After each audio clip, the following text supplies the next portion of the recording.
Godt så. Jeg skal lave et bevis for trepunktsreglen. Og det første vi gør, det er, at vi skriver vores quotient ud her. Og den lyder som følgende. fx0 plus h, slutparentes, minus fx0. Godt så. Så må vi heller ikke glemme, at vi så skal have divideret med h. Det kommer vi til senere.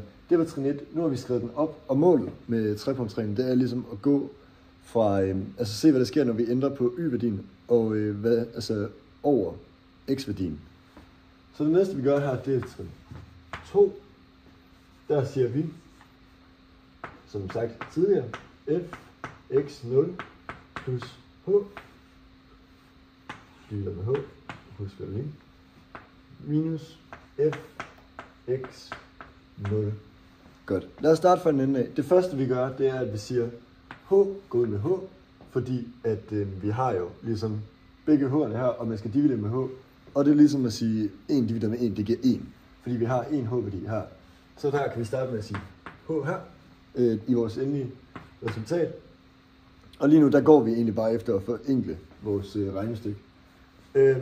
Så det næste vi gør, det er, at vi tager fx0 minus fx0, fordi vi har en minus ved noget parentes, og vi har en plusparentes. Naturligvis ikke i den rækkefølge, fordi vi starter jo med vores plusparentes her. Så her siger vi egentlig fx0 minus fx0.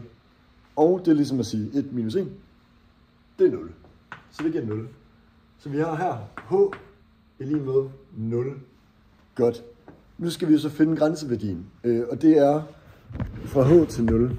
Og det er egentlig sådan, man løser, sådan en trepunktsregel her.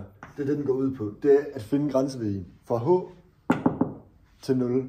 Og eftersom at h er 0, så er der ikke særlig langt fra h til 0 i det her eksempel her.